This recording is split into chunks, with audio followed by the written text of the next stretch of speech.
Bonjour. Nous savons qu'un cancer est lié à l'apparition d'une tumeur et qu'une telle tumeur est une prolifération anormale de cellules de l'organisme. Dans cette vidéo, nous allons voir quel processus aboutit à la formation d'une cellule cancéreuse. Chez les êtres vivants, pour qu'un organe se développe ou se renouvelle, ces cellules doivent se diviser par mitose. La plupart du temps, lors de ces mitoses, on aboutit à une cellule fille dont l'ADN est identique à la cellule mère. On parle alors de clone cellulaire. Mais il arrive que lors de la mitose, il y ait des perturbations du génome qui aboutissent à une cellule dont l'ADN est endommagé. La plupart du temps, cette cellule sera réparée ou éliminée. C'est ce qu'on appelle l'apoptose ou mort cellulaire programmée. Ce développement cellulaire se poursuit de manière normale. Mais il arrive que des perturbations du génome aboutissent à une cellule et lui procurent un avantage. Par exemple, la capacité à échapper à ce système de régulation. Il faut noter que cet avantage est pour la cellule, mais pas nécessairement pour l'organisme. Des mutations successives peuvent aboutir à des cellules qui possèdent des avantages accumulés. Pour chacune de ces cellules, le développement cellulaire peut se poursuivre de manière normale, développant chacun des clones cellulaires. Ces mutations successives peuvent aboutir à une cellule ayant accumulé certains avantages, tels que la capacité à ignorer le signal de l'organisme lui demandant de s'autodétruire. Elle est donc immortelle.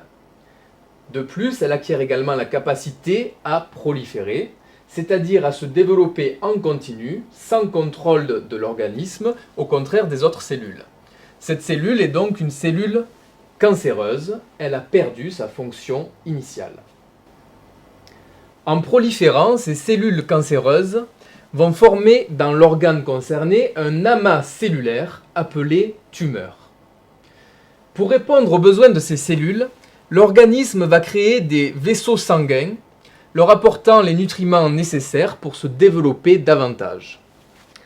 De plus, les cellules cancéreuses pourront ainsi rejoindre la circulation sanguine pour migrer dans l'organisme et former de nouvelles tumeurs appelées métastases.